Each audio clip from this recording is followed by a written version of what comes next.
ఈరోజు అంశం మీరు ఎవరి శిష్యులు. ఈరోజు అంశం మీరు ఎవరి శిష్యులు. చూద్దాం. యోహాను సువార్త 9వ అధ్యాయము 27-28 వచనాలు చూడండి. యోహాను సువార్త 9వ అధ్యాయము 27-28 వచనాలు. వాడు ఇందాక మీతో చెప్పితిని గాని మీరు వినకపోతే మీరెందుకు మరలా వినగోరుచున్నారు? మీరును ఆయన శిష్యులగుటకు కోరుచున్నారా ఏమి అని వారితో అనేను. ఇక్కడ ఒక వ్యక్తి కనపడుతున్నాడు. వాడు ఇందాక మీతో నేను చెప్పాను కదా, మరలా ఎందుకు నన్ను విసిగిస్తున్నారు, మరలా ఎందుకు వినాలని ఆశపడుతున్నారు, మీరు ఆయన శిష్యులు అవ్వడానికి కోరుచున్నారా అని అడుగుతున్నాడు. ఎందుకు వాడు ఎవడు అంటే వాడు గుడ్డివాడు. యేసు ప్రభు ఆ గుడ్డివాడిని ఏం చేశాడంటే మట్టిలో ఉమ్ము వేసి ఆ మట్టిని కళ్ళకి రాసి సిలోను కోనేటిలోనికి వెళ్ళి కడుక్కోమని చెప్తాడు. ఎప్పుడైతే కోనేటిలోనికి వెళ్ళి నీళ్లతో ఆ కళ్ళను కడుగుతాడో వాడి కళ్ళు తెరవబడతాయి. తెరవబడిన దగ్గర నుంచి అధికారులు వాడిని విసిగించడం స్టార్ట్ చేస్తారు. ఈ కళ్ళు ఎలా తెరవబడ్డాయి, అసలు ఆయన ఎవరు, ఎందుకు వచ్చాడు, ఏం చేస్తున్నాడు, ఎట్లా స్వస్థపరిచాడు అన్నీ అతన్ని అడుగుతున్నారు, విసిగిస్తున్నారు. వాళ్ళ తల్లిదండ్రులను కూడా, ఆ గుడ్డివాడి తల్లిదండ్రుల దగ్గరకు కూడా వెళ్ళి ఆయన ఎవరు, ఎలా స్వస్థపరిచాడు మీ కుమారుని అని అడుగుతున్నప్పుడు వాళ్ళ తల్లిదండ్రులు కూడా అన్నారు, వాడు వయసు వచ్చినాడు కాబట్టి వాడినే అడగండి, మాకైతే తెలియదు అని చెప్పేసి వాళ్ళ తల్లిదండ్రులు పక్కకు తప్పుకుంటారు. వాడు అంటాడు, మీరు ఎందుకు పద్దాకలు విసిగిస్తున్నారు, నేను ఇందాకలే చెప్పాను కదా ఆయన ఎవరో నాకు తెలియదు, కానీ ఆయన యందు నేను విశ్వాసం ఉంచుతున్నాను, నేను ఇప్పుడు చూస్తూ ఉన్నాను, ఆయన మాటకు నేను విశ్వాసం ఉంచాను, ఆయన చెప్పిన పనిని నేను చేశాను, ఆయన ఎవరో నాకు తెలియదు కానీ ఇప్పుడైతే నేను చూడగోరుచున్నాను అని ఆ గుడ్డివాడు ఆ వ్యక్తులతో మాట్లాడుతున్నట్లుగా మనం చూస్తున్నాం.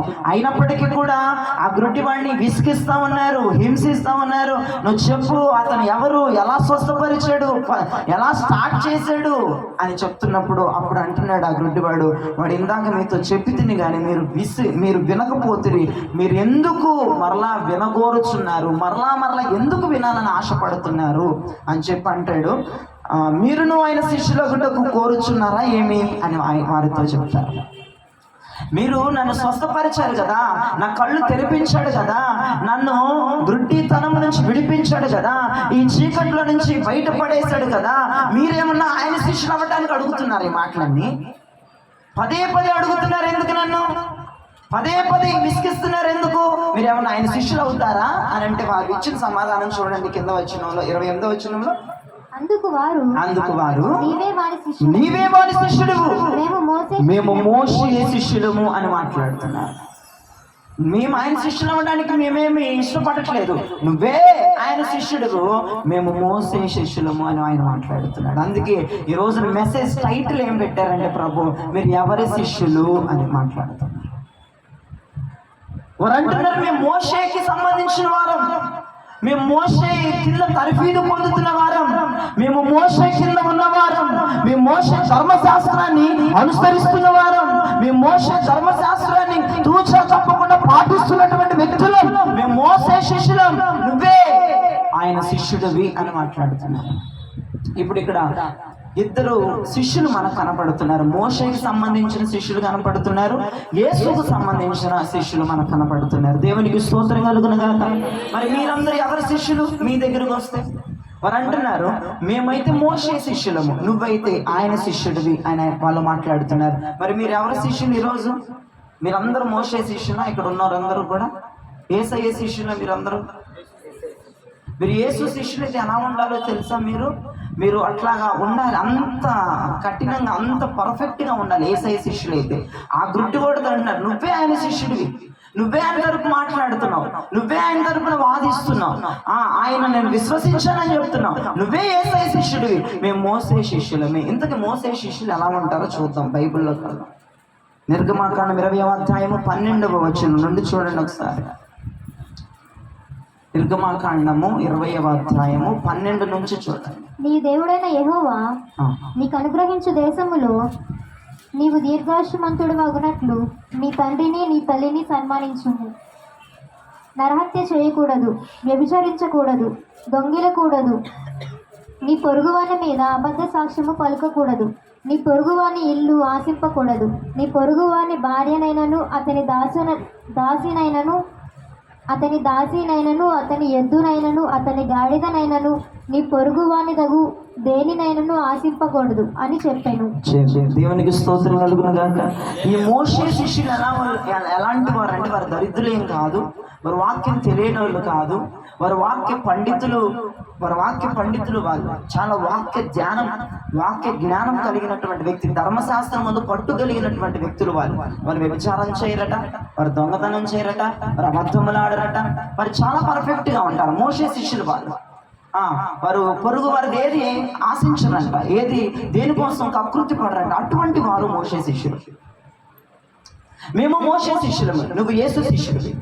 మోషే శిష్యులు ఎలాంటి వాళ్ళు? ఈరోజు వాక్యం తెలియని వల్ల, వాక్యాన్ని గ్రహించలేని వల్ల, లేదంటే చాతగాని వల్ల, లేదంటే లోకానుసార్లా కాదు కదా. వారు వాక్య జ్ఞానం కలిగిన వారే, వారు పరిశుద్ధులే. మోషే శిష్యులు కూడా పరిశుద్ధులే. వారు తక్కువ చేసి మాట్లాడట్లేదు నేను ఈరోజు. వారేమో అపరిశుద్ధులు కాదు, వారు పాపాత్ములు కాదు, వారు దుర్మార్గులు కాదు. వారు ఏం చేస్తారంటే, మీకు నేను ఒకసారి చెప్పే మెసేజ్, ఆ పరిసయ్యుల గురించి నేను మీతో మాట్లాడాను.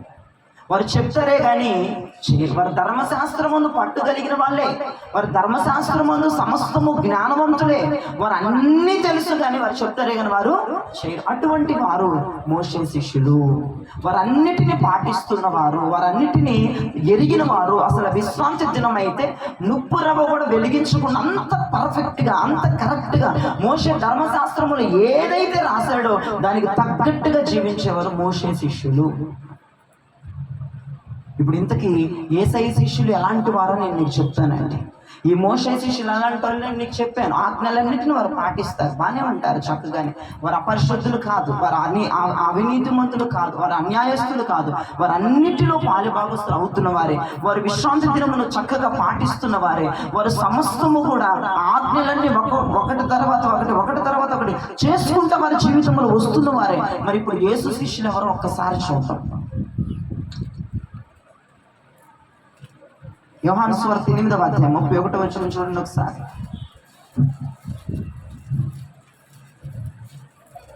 యోహాను సువార్త 8వ అధ్యాయం 31వ వచనం. కాబట్టి యేసు తనను నమ్మిన యూదులతో మీరు నా వాక్యమందు నిలిచిన వారైతే నిజముగా నాకు శిష్యులయ్యుండి సత్యమును గ్రహిస్తారు. దేవునికి స్తోత్రం కలిగిన గాక. ఈ యూదులతో యేసుక్రీస్తు ప్రభు మాట్లాడుతున్నారు. ఏమనంటే, నిజముగా నా వాక్యమును నిలిచిన వారైతే నిజముగా నాకు శిష్యులయ్యుండి సత్యమును గ్రహిస్తారు. ఇప్పుడు దేవుడి శిష్యులు మనం అవ్వాలంటే ఏం చేయాలి? యేసు ప్రభుకు మన శిష్యులు అవ్వాలంటే ఏం చేయాలి? వాక్యం అందు ఏం చేయాలి? మనము నిలబడి సత్యమును గ్రహించాలి. అప్పుడు మనం ఎవరి శిష్యులు అవుతాం? యేసు ప్రభు శిష్యులు అవుతాం. వాక్యం అందు నిలబడాలి, ఆయన చెప్పిన మాటల యందు నిలబడాలి, ఆయన రాసినటువంటి బైబిల్లో రాసినటువంటి ప్రతి మాట యందు మనం నిలబడాలి. ఆ సత్యాన్ని మనం గ్రహించాలి. ఏది నిజము ఏది అబద్ధమని మనం గ్రహించాలి, రుచి తెలుసుకోవాలి. అప్పుడు మాత్రమే మనం యేసయ్య శిష్యులు అవుతామంట. ఈ మాట ఎవరితో మాట్లాడతాడు? ఇక్కడ గమ్మత్తు చూడండి, యూదులతో మాట్లాడతాడు. ఈ యూదులు ఎవరో తెలుసా? మోషేకి సంబంధించిన వారు, ధర్మశాస్త్రాన్ని పాటించేవారు, వాళ్ళు పాత నిబంధన భక్తులు వాళ్ళు. ఆ భక్తులతో మాట్లాడుతున్నాడు. మీరు నిజముగా వాక్యమందు నిలబడగలిగిన వారు అయితే, దానిని గ్రహించగలిగిన వారు అయితే మీరు నా శిష్యులు అవుతారు అని మాట్లాడుతున్నారు. దేవునికి స్తోత్రం కలుగును గాక. యూదులు కూడా యేసు ప్రభు శిష్యులు అయినట్లుగా మనము బైబిల్ గ్రంథంలో చూస్తున్నాం. మోషే శిష్యులు కాస్త యేసు ప్రభు శిష్యులుగా మారిపోయారు. మోషే శిష్యులు కాస్త యేసుకు ఫిదా అయిపోయారు వాళ్ళు. చూడండి ఎంత చక్కగా. దేవుడి శిష్యులుగా మనం మారిపోవాలంటే, దేవుని శిష్యులుగా మనం ఉండాలంటే, యేసు క్రీస్తుకు ఒక ఆ యొక్క శిష్యరికాన్ని మనం తీసుకోవాలంటే ఖచ్చితంగా మనం వాక్యం ముందు నిలబడాలి. ఆయన చెప్పిన మాటలు ఎవరు నిలబడాలి. ఎలా పడితే అలా ఉంటే మనం దేవుని శిష్యులు అవ్వము. మన యేసు ప్రభు శిష్యులు అవ్వము. ఎలా పడితే అలా ఉంటే ఆయన వాక్యమందు నిలబడి సత్యాన్ని గ్రహించాలి, సత్యాన్ని తెలుసుకోవాలి. ఏది నిజము ఏది అబద్ధము అనేది మనం తెలుసుకొని గ్రహించి వాక్యమును నిలబడి దానిని ధ్యానం చేసి యేసుతో సహజీవనము చేస్తున్నప్పుడు ఖచ్చితంగా మనం ఆయన శిష్యులుగా పిలువబడతాం. దేవునికి స్తోత్రం కలుగును గాక. ఇప్పుడు చూద్దాం అపోస్తుల కార్యములు 11వ అధ్యాయం 26వ వచనం ఒక్కసారి చూడండి, మనకి ఇంకా అర్థమవుతుంది క్లియర్గా. వారు కలిసి ఒక సంవత్సరం అంతయు సంఘములో ఉండి బహుజనములకు వాక్యమును బోధించిరి. మొట్టమొదట అంతియొకయలో శిష్యులు క్రైస్తవులు అనబడింది. దేవునికి స్తోత్రం కలుగును గాక. శిష్యులు ఎవరనబడ్డారంట? ఇప్పుడు క్రైస్తవులందరూ శిష్యులు కాదు, క్రైస్తవులందరూ శిష్యులు కాదు, శిష్యులందరూ క్రైస్తవులు. దేవునికి స్తోత్రం కలుగును గాక. ఎంతమంది క్రైస్తవులు అని నేను ఇప్పుడు మీకు చెప్పానంటే అందరూ చేతులు చూపిస్తారు, కానీ అది అబద్ధం. దొంగ క్రైస్తవులు కూడా ప్రపంచంలో నడుస్తున్నారు. ఒకవేళ మీలో వాళ్ళు ఉంటే కనుక ఇప్పుడే మీరు మారు మనసు పొందండి ఈ వాక్యానికి. పౌలు గారు ప్రసంగం చెప్తున్నారు, సంవత్సరం అంతా ఉండి అక్కడ అంతియొకలో ప్రసంగిస్తూ ఉండగా, వాక్యాన్ని బోధించుచూ ఉండగా శిష్యులు క్రైస్తవులు అనబడిరి అని మాట్లాడుతున్నారు. ఎప్పుడైతే మనం దేవుని శిష్యులుగా మార్చబడతామో వారే క్రైస్తవులు అంటండి. మేము క్రైస్తవులమి అని చెప్పుకునేవారు ఎవరంట? శిష్యులు. దేవునికి శిష్యులు అనబడేవారే క్రైస్తవులు, ఆయన శిష్యులే క్రైస్తవులు. మరి శిష్యులు అవ్వకుండా మేము క్రైస్తవులమండి అని ఎలా అంటారు మీరు? అసలు ఇంతకీ శిష్యులు ఎవరో నేను చెప్తాను. ఆ శిష్యరికం నీలో ఉంటే, ఆ శిష్యరికం నీలో కనుక మొదలైతే ఖచ్చితంగా నువ్వు క్రైస్తవుడు, నిజమైన క్రైస్తవుడివి, నకిలీ క్రైస్తవుడు కాదు, ఇక నువ్వు నిజమైన క్రైస్తవుడిగా తీర్చిదిద్దబడతావు. మేము క్రైస్తవులమండి, మేము దేవుని బిడ్డలమండి అని చెప్పుకున్నావు కదా. నేను క్రైస్తవునండి అని చెప్పుకోవడానికి నీకు ఒక క్వాలిటీ ఏంటంటే నువ్వు శిష్యుడివై ఉండాలి, దేవునికి నువ్వు శిష్యురాలువై ఉండాలి. శిష్యులు మాత్రమే క్రైస్తవులు. వాక్యం చెప్తుంది, నేను చెప్పట్లేదు, మీరు సత్యాన్ని గమనించండి. మరి ఒకసారి నేను చదువుతాను, నిదానంగా ఒకసారి చూడండి. వారు కలిసి ఒక సంవత్సరం అంతయు సంఘములో ఉండి బహు జనములకు వాక్యమును బోధించిరి. మొట్టమొదట అంతియొకయలో శిష్యులు క్రైస్తవులనబడిరి. ఇప్పుడు క్రైస్తవులు ఎవరు చెప్పండి? శిష్యులు. ఇప్పుడు యేసయ్య శిష్యులు ఎలా ఉంటారో ఒక్కొక్కటిగా చెప్తాను, నోట్ చేసుకోండి. మత్తయి సువార్త 9వ అధ్యాయం 9వ వచనం త్వరగా చెప్తాను, నోట్ చేసేసుకోండి, వాక్యాన్ని కోసేద్దాం. మత్తయి సువార్త 9వ అధ్యాయం 9వ వచనం. యేసు అక్కడ నుండి వెళ్ళుచు సుంకపు మెట్టు వద్ద కూర్చుండి ఉన్న మత్తయ్య ఒక మనిషిని చూసి నన్ను వెంబడించమని అతనితో చెప్పగా అతడు లేచి ఆయనను వెంబడించాను. ఇప్పుడు దేవుడి శిష్యులు ఎవరో చెప్పండి? ఆయనని వెంబడించేవారు. మత్తయ్య దగ్గరికి వెళ్ళి సుంకపు మెట్టు దగ్గర కూర్చుని ఉంటే నన్ను వెంబడించు అన్నాడంట యేసుప్రభు అతనితో. వెంటనే లెగిచి బాధ్యతలు కూడా అప్పచెప్పకుండా, ఇల్లు కూడా చక్క పెట్టుకోకుండా వెంటనే ఆయనతో వెళ్ళిపోయాడంట, ఆయన వెంబడించాడంట. ఇప్పుడు శిష్యులు ఎవరు? ఆయనని వెంబడించేవారు, శిష్యులు. వారే క్రైస్తవులు అనబడతారు. యేసుని ఎవరైతే వెంబడిస్తారో, ఇప్పుడు వెంబడించే వారికి ఏమి ఉండకూడదు? బాధ్యతలు, వెనక లగేజ్ మూట ఉండకూడదు, మరి పాపముతో సహవాసము ఉండకూడదు. ఆయనను వెంబడించేవారు సమస్తాన్ని వదిలిపెట్టి ఆయనతో వెళ్ళిపోవాలి. వాళ్ళే శిష్యులు, వాళ్ళే క్రైస్తవులు. మీరు చాలా బాగా అర్థం చేసుకోండి. రాత్రి దేవుడిని వెంబడించాలి అనుకుని నీకుంటే గనక నువ్వు దేనిని వెంబడించకుండా కేవలం క్రీస్తుని మాత్రమే వెంబడించాలి. ప్రతి బాధ్యత, ప్రతి సాంప్రదాయం, ప్రతి విధానాన్ని విడిచిపెట్టి ఆయనను మాత్రమే వెంబడించాలి. ఇక మొత్తం వదిలేసేయాలండి, ప్రతి ఒక్కటి విడిచిపెట్టేసేయాలి. లోకంలో నీకు ఏదైతే గొప్పగా, లోకంలో ఏదైతే నీకు ఎక్కువగా నీకు అనిపిస్తుందో వాటిని అన్నిటిని విడిచిపెట్టేసి నువ్వు ఆయన వెంబడించాలి. అది పాపమైనా కావచ్చు, అది లోకానుసారమైన ఏదైనా కావచ్చు, అది చెడు క్రియలైనా చెడు పనులైనా కావచ్చు, ఏదైనా కావచ్చు, ఆయన రమ్మన్న వెంటనే అన్నిటిని వదిలిపెట్టేసి సదురుకోకుండా, తొడుగు చేయకుండా, లేట్ చేయకుండా ఆయన వెంబడి పరిగెత్తేవాడే శిష్యుడు. దేవునికి స్తోత్రం కలుగును గాక. ఇంకా చూడండి, లూకాసు వార్త 5:11 చూడండి ఒకసారి.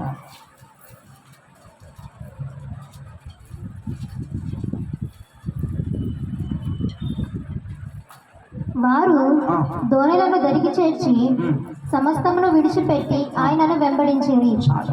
వారు దోణెలను దరికి చేర్చి సమస్తాన్ని విడిచిపెట్టి ఆయనని వెంబడించారు. శిష్యులు ఏం చేస్తారంటే వెంబడిస్తారు. ఒక్క ముక్కలో చెప్పాలంటే యేసు ప్రభుని వెంబడిస్తారు. వేటిని వదిలిపెట్టి? కొన్నిటిని వదిలిపెట్టి అని రాయబడింది అక్కడ. సమస్తాన్ని వదిలేశారు. నువ్వు అక్కడ పెట్టుకో, బంధువులు కావచ్చు, స్నేహితులు కావచ్చు, ఇక ఏదన్నా కావచ్చు, నువ్వు నీ మైండ్లో రన్ చేసుకో. సమస్తాన్ని వదిలిపెట్టాలి శిష్యులు అవ్వాలంటే. శిష్యులుగా పిలువబడాలంటే, యేసుకి శిష్యులు అవ్వాలంటే సమస్తాన్ని వదిలేయాలి. నువ్వు ఒక్కడివే వెంబడించాలి ఆయన్ని. నీకు ఏవి కూడా ఉండకూడదు. నీ లగేజ్ మూటలు, నీ బ్యాగ్లు, నీ ఇంత మోపులు ఉండకూడదు. ఇక నీ మీద బరువు ఉండకూడదు.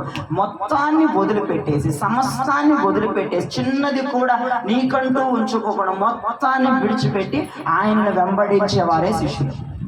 ఇందుకే ఆ ధోనిలో ఎవరెవరు ఉన్నారు అంటే, సీమోను పేతురు ఉన్నాడు, జబదేవు కుమారుడు యాకోబు ఉన్నాడు, యోహాను ఉన్నారు. వారు ముగ్గురు సమస్తాన్ని విడిచిపెట్టేసి ఆయన వెంబడించేస్తున్నారు. అప్పటికప్పుడు ధోనులను లాగేసి దరికి చేర్చి సమస్తాన్ని, వారి వలలను వదిలిపెట్టి, వారి పనిని వదిలిపెట్టి, ఇప్పుడు నేను పనిని వాటిని వదిలిపెట్టమని చెప్పను, కానీ నీకున్నటువంటి సమస్తాన్ని, నీకున్నటువంటి లోకాన్ని, నీకున్నటువంటి బాధ్యత, అది ఏమైతే ఉన్నాయో యేసుని వెంబడించడానికి ఇవన్నీ అడ్డు వస్తూ ఉంటాయి.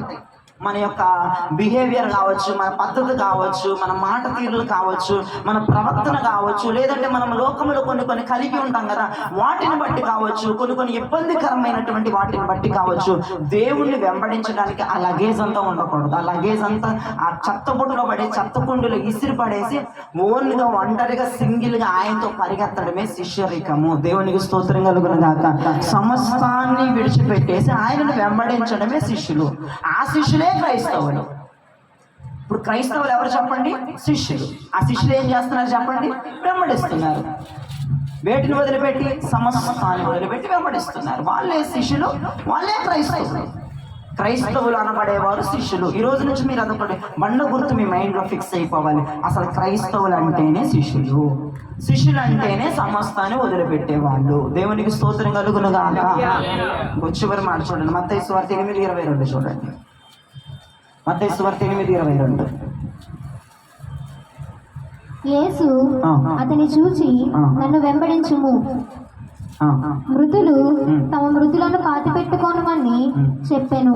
చూడండి, చాలా చెప్పొచ్చు బైబిల్ గ్రంథంలో మీకు రెఫరెన్స్లు చూపించి.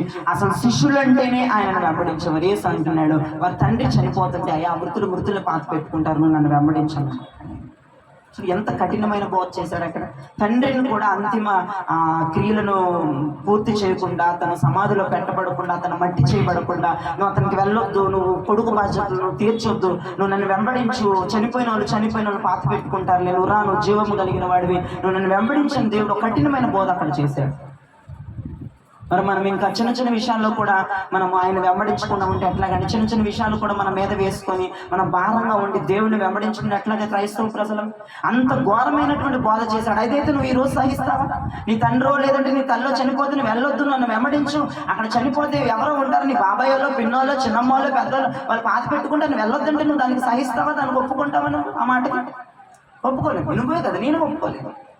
ఇప్పుడు అంత పెద్దది వదిలేసి చిన్న వాటిలో కూడా నువ్వు దేవుడిని వెంబడించకుండా చిన్న వాటిలో కూడా నువ్వు వెనకబడిపోతున్నావంటే నీ ఆత్మీయ జీవితం ఎలాంటిది ఒకసారి జ్ఞాపకం చేసుకో. మరి నువ్వు శిష్యురాలుగా ఒకసారి జ్ఞాపకం చేసుకో. నువ్వు క్రైస్తవురాలువే అనబడవి కాదు. నువ్వు శిష్యరికాన్ని పొందుకోకపోతే, నువ్వు దేవుడికి యేసు ప్రభుకు ఒక శిష్యురాలుగా మార్చబడకపోతే నువ్వు క్రైస్తవుడివే కావు. నువ్వు చెప్పుకొని తిరగడం తప్ప నువ్వు క్రైస్తవురాలువే కావు. అది మీరు గమనించుకోండి. నువ్వు దేవునికి శిష్యులుగా మార్చబడాలి. మనందరం సంఘం అంతా ఈ రోజు ఈ రాత్రి అంతా మనం దేవునికి శిష్యులుగా మార్చబడాలి. అయ్యా నీ శిష్యులుగా మార్చబడాలంటే ఏం చేయాలి అంటే సమస్తాన్ని వదిలిపెట్టి ఆయన వెంబడించాలి. అంతే, ఫైనల్ మాట. ఇంకా దీంట్లో చాయిస్ లేవు, 50-50 ఛాన్సులు లేవు. సమస్తాన్ని వదిలేసేసి ఆయనను వెంబడించాలి. దేనిని నువ్వు పట్టించుకోకూడదు. నీకు ఏది ఎక్కువ కాకూడదు. అది ఎంత, నేను చాలాసార్లు చెప్తున్నాను నేను ఈ మాట, నీకెంత లాభము తెచ్చి పెట్టేదైనప్పటికీ కూడా మందిరానికి అడ్డైతే చెప్పండి. కొంతమంది జాబ్స్ మందిరానికి రావటానికి కూడా అడ్డుగా ఉంటాయి. వదిలేసి నీ కఠినమైన బోధ చేద్దాం. నీకు తినటానికి రాకపోయినా పర్లా, నీకు యేసు ప్రభు ఉంటే చాలు. అర్థమవుతుందా? ఈరోజు నా బాధ కొంచెం మీ కోపంగా ఉండొచ్చు, అడ్జస్ట్ అయిపోండి. ఇదే బైబిల్ ప్రకారంగా ఖచ్చితమైన బాధ ఇది. నీకు మందిరానికి పని అడ్డొచ్చిందా, జాబ్ అడ్డొచ్చిందా, నీ వర్క్ అడ్డొస్తుందా, ఇమ్మీడియట్గా రిజైన్ చేసేసి నేను రాను అని చెప్పేసేసి. అవసరం లేదు. మందిరానికి అడ్డుపడుతున్నవి ఏమీ కూడా అవసరం లేదు. సహవాసానికి అడ్డుపడుతున్నవి నువ్వేది సంపాదించినా చిల్లి సంచులు వేసి మానేసేసి. ఈరోజు నేను చెప్తున్నాను, చాలా మంది నాకు చెప్తారు, అయ్యా మందిరానికి రాలేకపోతున్నాను, జాబ్స్లో నాకు రిస్క్ అయిపోతుంది, వాళ్ళు నన్ను ఇచ్చేస్తారు. మానే, వెంటనే మానే, నాకు చెప్పక్కర్లేదు, నువ్వు వెంటనే మానేసే. శిష్యులు అంటేనే అది కదండి. యేసు ప్రభువు అన్నాడు, ఏ పేతురు నీ వలన వదిలేసేవయ్యా, నువ్వు మనుషులు పట్టే జాలరుగా చేస్తాను రా నాతో. వెంటనే వాళ్ళు వదిలేసి పరిగెత్తాడు ఆయన. చూడండి, వాళ్ళ యొక్క వృత్తిని కూడా విడిచిపెట్టుకొని, వారి యొక్క జీవనోపాధిని కూడా విడిచిపెట్టుకొని, వారి యొక్క కడుపును కూడా చూసుకోకుండా ఆయనను వెంబడించే వాళ్ళు ఎవరు? ఈ రోజు చేతుల పైకి చెప్పండి, శిష్యుడు. అసలు ఎంత గొప్ప ఆ శిష్యులు చూడండి, యేసు ప్రభుకున్న శిష్యుడు. అదే మోషే శిష్యులు అయితే అలా చేస్తారా? వారికి అన్నీ ఉంటాయి, అన్ని బాధ్యతలు కలిగి ఉంటారు, వారు కుటుంబ బాధ్యతలు కలిగి ఉంటారు. ఇంకంతే మోషే శిష్యులు అంటే అంతే, లోకానుసారమైన ప్రతి ఒక్కటి కలిగి ఉంటారు. మళ్ళీ ఆజ్ఞల గురించి చెప్తా ఉంటారు, పెద్ద ధర్మశాస్త్రం గురించి ఎక్స్ప్లెనేషన్ ఇస్తూ ఉంటారు, ఎవరైనా తప్పు చేస్తే ఏలెత్తి చూపిస్తూ ఉంటారు. మోసే శిష్యుల యొక్క క్వాలిటీ అది. కానీ మనము దేవుని శిష్యులుగా, యేసు ప్రభు శిష్యులుగా మీరు మారాలనుకుంటున్నారు కాబట్టి, నీవు ప్రార్థనకు రావటానికి, అభిషేక ప్రార్థనలకి, శుక్రవారం ప్రార్థనలకి, ఆదివారం ప్రార్థనలకి రావటానికి, సహవాసంలో ఉండడానికి, దైవజనుడు చెప్పిన ప్రతి చోటకు పరిగెత్తడానికి నీకు ఏదైతే అడ్డుగా ఉందో దానిని వదిలిపెట్టుకోగలిగితే ఖచ్చితంగా నువ్వు శిష్యుడివే. గట్టిగా చప్పులు కొట్టి ప్రభు నామమున కనపరచు. ఖచ్చితంగా మీరు శిష్యుడే, ఖచ్చితంగా మీరు శిష్యుడే. నీకు మందిరానికి అడ్డుగా, దైవజనుడు మాట కట్టుగా, వాక్యానికి అడ్డుగా వస్తున్నది నువ్వు వదిలేసుకున్నావంటే నువ్వు ఖచ్చితంగా శిష్యుడి కింద లెక్కే, ఖచ్చితంగా శిష్యురాల కింద లెక్కే. సాకులు చెప్పి, వంకలు చెప్పి, రాలేకపోతున్నాను, పనిలో లేట్ అయిపోతుంది, అక్కడ లేట్ అయిపోతుంది, ఇక్కడ లేట్ అయిపోతుంది అయ్యగారు అని చెప్పేవారు శిష్యులు కారు. వాళ్ళు అసలు క్రైస్తవులే కాదు. అయిపోయిందా? ఇప్పుడు రెండవ పాయింట్ లో పడదాం. శిష్యులు అంటే మొట్టమొదటి పాయింట్ ఏంటి? ఆయనని వెంబడిస్తారు. వేటిని వదిలిపెట్టి? సమస్తాన్ని వదిలేసి ఆయనను వెంబడించే వారు ఎవరు? శిష్యులు. రెండవ చూడండి, యోహాను సువార్త 19వ అధ్యాయము 25-26 వచనాలు. యోహాను సువార్త 19వ అధ్యాయము 25-26 వచనాలు. ఆయన తల్లి సహోదరియు క్లోపా భార్య అయిన మరియయు మగ్దలేన మరియయు యేసు శిలువ యొద్ద నిలిచియుండిరి. యేసు తన తల్లియు తాను ప్రేమించిన శిష్యుడును దగ్గర నిలిచుంట చూచి, అమ్మా, ఇదిగో నీ కుమారుడు. అక్కడ ఒక మాట మీరు పట్టుకోవాలి రాత్రి.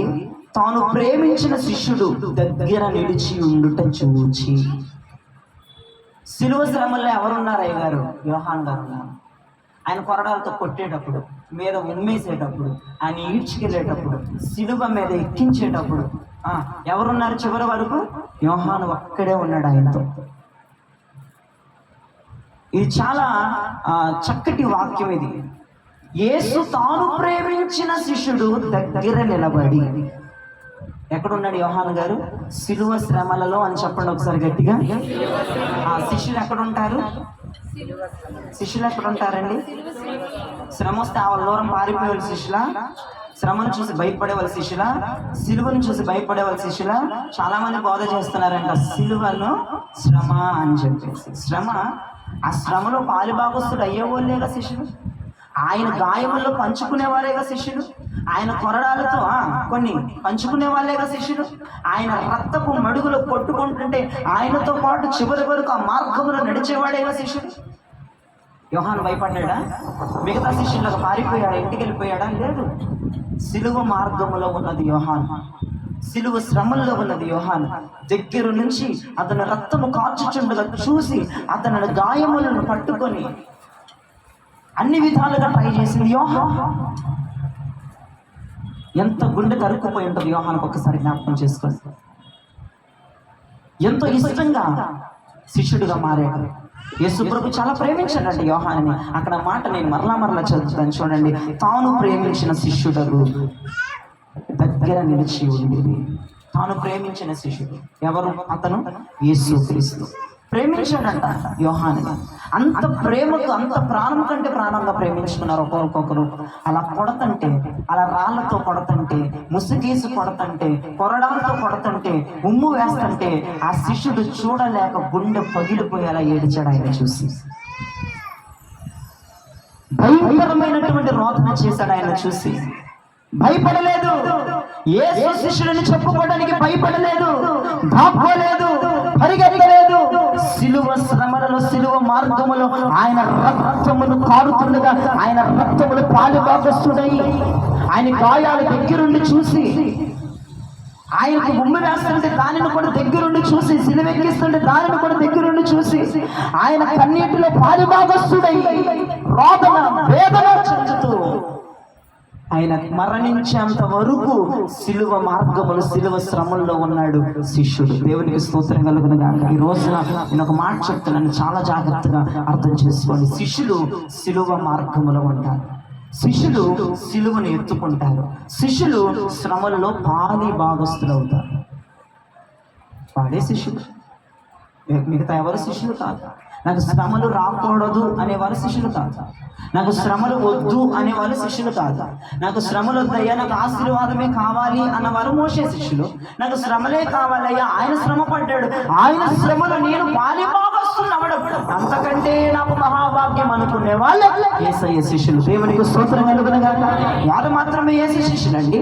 శ్రమల్లో పాలిభాగస్తులు అవ్వాలి, ఆయన సిలువ మార్గములు నడవాలి, ఆయన సిలువను ఎత్తుకోవాలి, అనేక విధులుగాను సిలువ శ్రమలను భరిస్తూ పరిపూర్ణత చెంది పరలోకమునకు మనం ప్రవేశించాలి. వారే యేసు శిష్యులు. గట్టిగా చప్పలు కొట్టి మిగతా వారు శిష్యులు కాదు. మిగతా వారు శ్రమలు నాకు వద్దయ్యా, నాకు మేలే కావాలి, అద్భుతాలే కావాలి, ఆశ్చర్యకార్యాలు కావాలి, నాకు ఒక్క శ్రమ కూడా నాకు ఉండడానికి వీలు లేదన్న వారు శిష్యులు కాదు. మీకు శ్రమలు ఎదురవుతున్నప్పుడు, శ్రమలు నువ్వు ఫేస్ చేస్తున్నప్పుడు, ఆ శ్రమలు నీ గుండెలను తంతున్నప్పుడు ఒకటే అనుకో, నా ధన్యత, నా భాగ్యం, ఆయన శ్రమలు పొందాడు, నేను కూడా ఆయన నిమిత్తము నేను శ్రమ పొందుతున్నాను. దేవునికి స్తోత్రం కలుగును గాక. చాలా మందికి ప్రాబ్లమ్స్ అవుతా ఉంటాయి ఇంట్లో. అంటే శ్రమలు అంటే ఎటువంటి శ్రమలు అంటే సిలువ శ్రమలు రావాలి అంటే ఇక మొత్తం శ్రమలు కాదండి నేను చెప్పేది. అంటే నీకు నీ భర్త నుండో లేదంటే నీ బంధువుల నుండో వచ్చేవి అవి కాదు నేను శ్రమలు అని చెప్పేది. దేవుని తరపున వచ్చేవి శ్రమలు. ఇప్పుడు నువ్వు ప్రార్థనకు వస్తున్నావు, ఇంట్లో తిడుతున్నారు, అదొక శ్రమ. అంటే ఇవే సిలువ శ్రమలు. అంటే దేవుని కొరకు నువ్వు ఏ శ్రమ అయితే పడుతున్నావు అవే సిలువ శ్రమలు. అంతేగాని నీ యొక్క పర్సనల్ శ్రమలు కాదు నేను గురించి మాట్లాడేది. అసలు అవి సిలువ శ్రమలే కాదు. నన్ను అడిగితే పర్సనల్ శ్రమల గురించి నేను మాట్లాడట్లేదు, దేవుడి నిమిత్తం వచ్చే శ్రమల గురించి నేను మాట్లాడుతున్నా. ఏంటి పద్దాలు ప్రార్థన చేస్తున్నారు, ప్రార్థనకి వెళ్తున్నారు, ఏంటి అది ఇదని ఇంట్లో కొంచెం డిస్టర్బెన్స్ అయ్యి నిన్ను తిడతా, నిన్ను హింసిస్తా, కొంతమంది ప్రార్థనకి వెళ్ళొద్దు అంటాం, పద్దాకలు వెళ్తున్నాం ఏంటి అది నేను గొడవలు పడతా. దేవుడి తరపున నీకు వచ్చే శ్రమలు ఉన్నాయి చూసావా, అవే సిలువ శ్రమలు. దేవునికి స్తోత్రం చెప్పండి, చేతుల పైకి అవే సిలువ శ్రమలు. దేవుడు కొరకు భరిస్తున్నావా, దేవుడు కొరకు సహిస్తున్నావా, దేవుడు కొరకు దూషణ అయిపోతున్నావా, దేవుడు కొరకు హింసించబడుతున్నావా, ఏంటి నీ దేవుడు గొప్పోడా, ఏంటి అన్ని తీసేసావేంటి, ఏంటి అలవాట్లు వేసుకున్నావేంటి అని పెద్ద తిట్లు తిడుతున్నారు పొద్దున్న నుండి సాయంత్రం దాకా రోడ్డు మీదకి వెళ్తే. అవే దేవుడు తరపున వచ్చే శ్రమలు. ఆ శ్రమలలో ఆనందించిన వారు, ఆ శ్రమలలో సంతోషించిన వారు రేపటి రోజున తండ్రి స్ఫుడి కార్యక్రమ సింహాశ్రమలో నీవు నేను కూర్చోబోతున్నాము కన్యకలుగా, భార్యలుగా. దేవునికి స్తోత్రం కలుగునుగా. చాలా మందికి ఫేస్ అయ్యి ఉండే ఇవన్నీ కూడా. నువ్వు వేసుకున్న డ్రెస్సును చూసి నేను తిడతా ఉండొచ్చు, నువ్వు చేసే ప్రార్థన నుంచి నువ్వు తిడతా ఉండొచ్చు, నువ్వు తీసేసినటువంటి ఆభరణాల గురించి నిన్ను హింసిస్తా ఉండొచ్చు నీ బంధువులు. ఎందుకంటే నీ బంధువులు కొంతమంది అన్యులై ఉండొచ్చు, ఇవన్నీ వారికి నచ్చకపోయి ఉండొచ్చు. అలాగ నువ్వు ఎన్నో ఫేస్ చేస్తున్నావు నీ జీవితంలో, అవే మంచిది. దేవునికి స్తోత్రం కలుగును గాక. ఆ మాటలు నీకు వినపడుతున్నప్పుడు, నేను పిచ్చగా తిడుతున్నప్పుడు, దేవుడి నిమిత్తం ఏ నిందైన నీ మీద పడుతుందా నువ్వు సంతోషించి గంతులు వేయాలి. నువ్వు శిష్యుడివి, నువ్వు శిష్యురాలివి. గట్టిగా చప్పలు కొట్టి అదే శిష్యరీకం అంటే, అదే శిష్యరీకం అంటే. నాకు తెలిసి చాలా మంది తిట్లు తినిపించుకుంటా ఉండుంటారు ఇళ్ళ దగ్గర. ఇటువంటి బోధనను బట్టి, నువ్వు చేసేటువంటి పనులను బట్టి, నువ్వు చేసేటువంటి ప్రార్థనలు బట్టి, ఉపవాసాల బట్టి, ప్రార్థనలకు పరిగెత్తడం బట్టి, పొద్దు గూగులు తెల్లబాట్లు వేసుకుంటే నీకు చిరాకు రాదు, ఆలోకొచ్చేంత చిరాకండి. నాకు అర్థం కాదు. అదొక దెయ్యం అండి, అదొక లూసిఫర్. అది అంతే, వాళ్ళంతే వాగుతూ ఉంటారు. నేను చూసి ఏదేదో చెప్తా ఉంటారు, ఎన్నెన్నో వాగుతూ ఉంటారు. డోంట్ కేర్, పట్టించుకోక వదిలి పడేసేయి అంతే. వదిలిపడేసి సంతోషించు. నేను ఎవరైనా దేవుని నిమిత్తముగా నీ మీద శ్రమ వస్తే నువ్వు ఎగిరి గొంతులేసి సంతోషించు. నువ్వు నీకంటే ధన్యుడు భూమి మీద ఇంకోటి ఉండడు. దేవునికి స్తోత్రం కలుగును గాక. దేవుడి నిమిత్తం నిన్నెవరైనా ఏమన్నా అంటే, ఆ ప్రార్థన నిమిత్తం నిన్నెవరైనా అంటే నువ్వు సంతోషించడమే మంచిది ఏడవడం కంటే.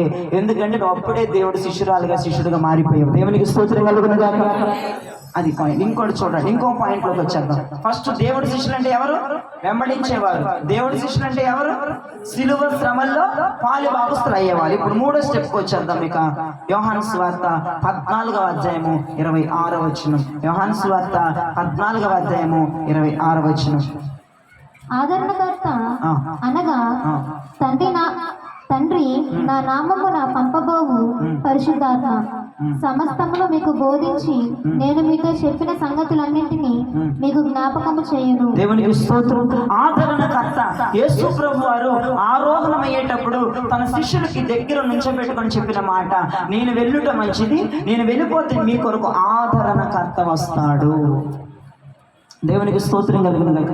ఆదరణ అంటే అందరికీ తెలిసింది. ఆదరణ ఎప్పుడు కావాలి? నువ్వు శ్రమంలో ఉన్నప్పుడు, నువ్వు బాధలో ఉన్నప్పుడు, నువ్వు దుఃఖంలో ఉన్నప్పుడు, నువ్వేదో కోల్పోయానన్న ఫీలింగ్తో ఉన్నప్పుడు ఎవరైనా వచ్చి నిన్ను ఆదరిస్తుంటే, ఎవరైనా వచ్చి నిన్ను హెల్ప్ చేస్తుంటే నువ్వు ఎంతో సంతోషిస్తావు కదా. ఆదరణ అంటే అది. ఇప్పుడు ఆయన అంటున్నాడు, నేను వెళ్ళుట మంచిది, నేను వెళ్ళిపోతే ఆదరణకర్త మీకు వస్తాడు, ఆయనే పరిశుద్ధాత్ముడు అని చెప్పాడు. దేవునికి స్తోత్రం కలుగును గాక. శిష్యులను ఆదరిస్తాడు ఆయన. శిష్యులను బలపరిచేది పరిశుద్ధాత్మ.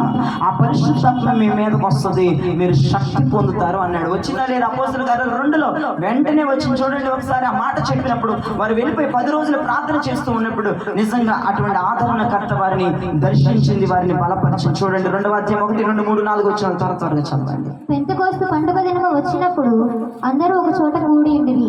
అప్పుడు వేగముగా వీచు బలమైన గాలి వంటి ఒక ధ్వని ఆకాశము నుండి అకస్మాత్తుగా వారు కూర్చుండి ఉన్న ఇల్లంతయు నిండెను. మరియు అగ్నిజ్వాలల వంటి నాలుకలు విభాగింపబడినట్టుగా వారికి కనబడి వారిలో ఒక్కొక్కరి మీద వ్రాలగా అందరూ పరిశుద్ధాత్మతో నిండిన వారై ఆ ఆత్మ వారికి వాక్శక్తి అనుగ్రహించిన కొలది అన్య భాషలతో మాట్లాడసాగింది. ఇప్పుడు నేను చెప్తాను, చాలా మంది చర్చిలో పరిశుద్ధాత్మ లేదు. మీరు ఎంతమంది అడుగుతున్నారు నాకు పరిశుద్ధాత్మ కావాలని? లేని వాళ్ళు చేయి చూపించండి, నేను అడుగుతున్నాను దాని కొరకు అని చెప్పేసి అడగండి. మీరు పొందుకోకపోతే మీరు ఎవరు కారు? యేసు ప్రభు శిష్యులు ఖచ్చితంగా మీరు కాదు. నేను చెప్తున్నాను వాక్యానుసారంగా, పరిశుద్ధాత్మ నీ మీదకు దిగకపోతే, నువ్వు గనక అలంగలంగా దేవదూతల భాషలు, మనుషులు గ్రహించలేని భాషలు మాట్లాడకపోతే నువ్వు ఖచ్చితంగా దేవుని శిష్యులు మీరు కారు.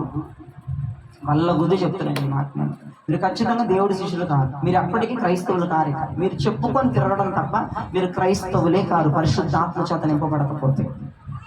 ఇప్పుడు దేవుడి శిష్యులు ఎవరు?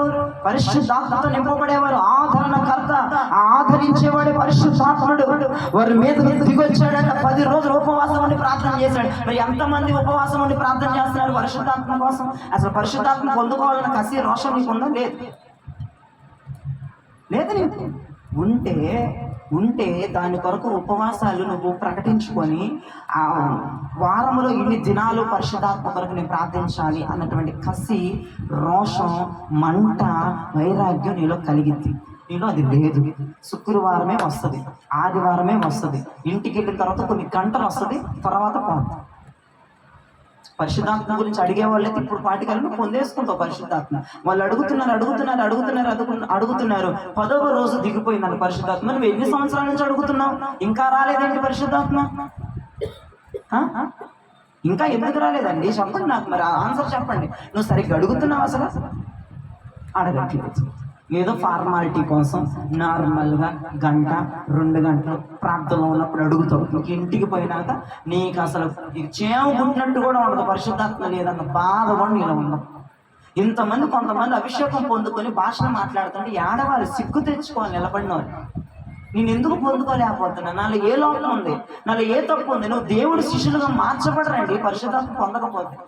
నా విజన్ ఏంటంటే, నా దర్శనం ఏంటంటే, మన సంఘములో ఉన్న ప్రతి ఒక్కరు భాషను మాట్లాడి గొంతులేసి పరవశించాలని నా యొక్క ఆశ, నా తపన. నేను ప్రార్థన చేస్తున్నాను అలాగా ప్రతి ఒక్కరి మీద పరిశుద్ధాత్మను కుమ్మరించేయాలి. మీలో కూడా ఉండాలి.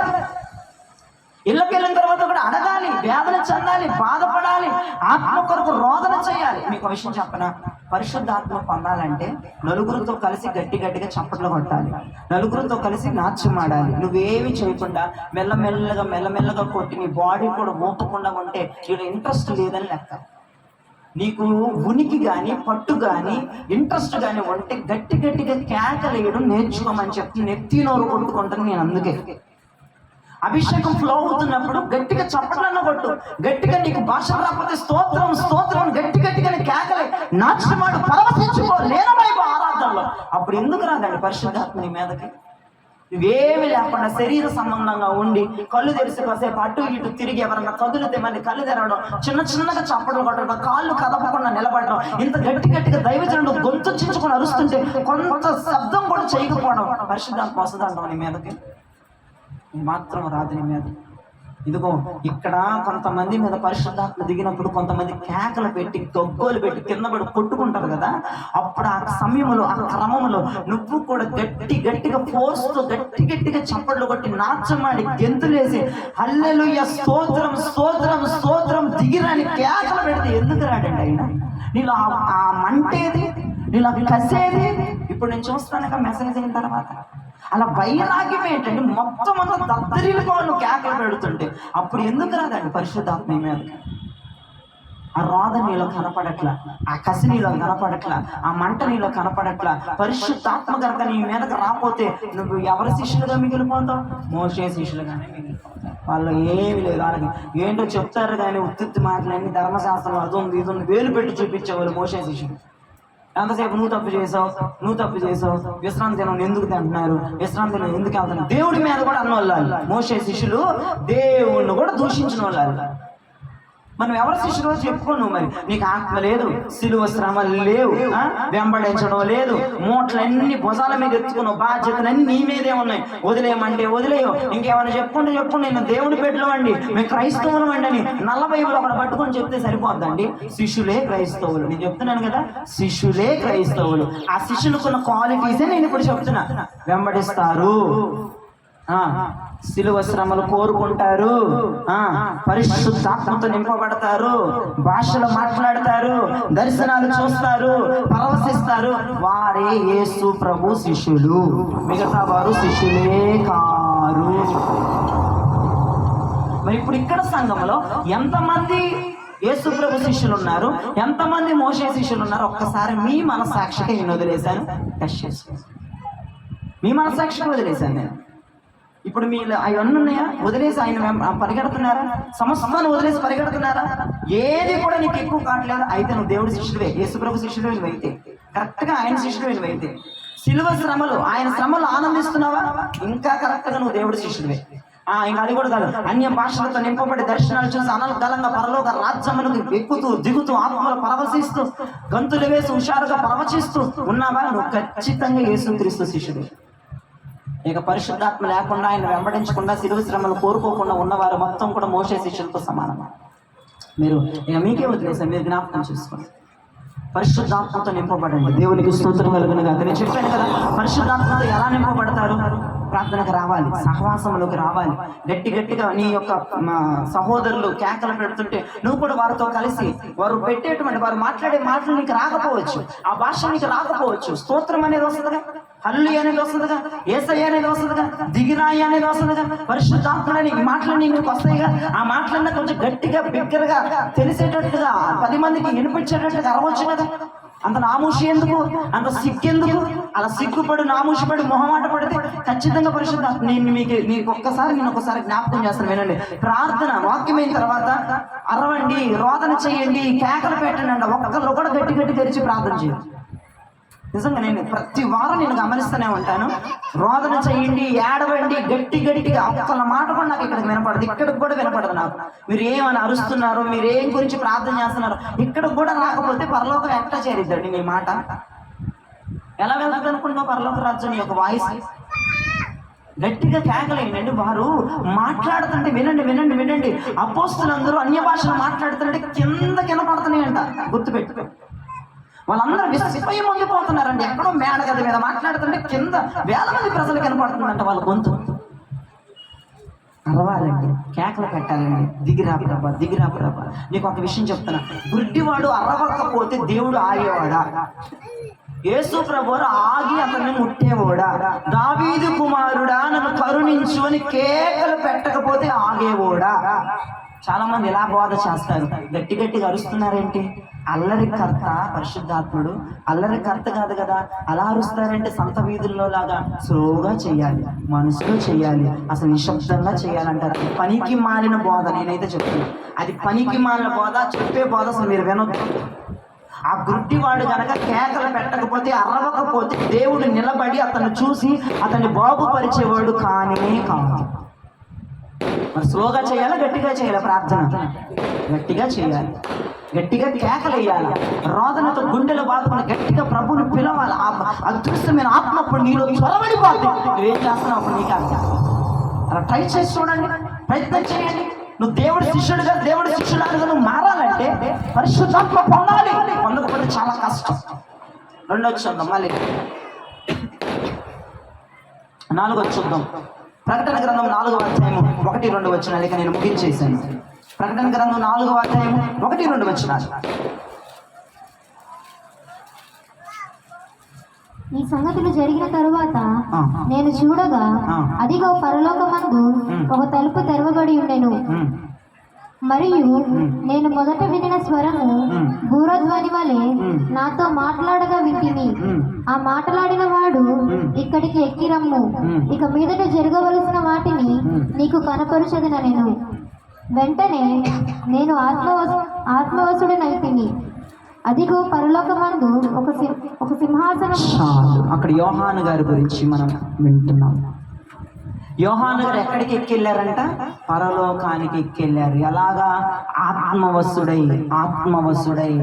నేను మళ్ళీ చెప్తున్నాను, దేవుడి శిష్యులు దర్శనాలు చూస్తారు, దేవుడి శిష్యులు వరాలను పొందుకుంటారు, దేవుని శిష్యులు ఆత్మవశులైపోతారు. శరీరానుసారంగా ప్రార్థన చేయరు దేవుని శిష్యులు, ఆత్మవశమైపోతారు.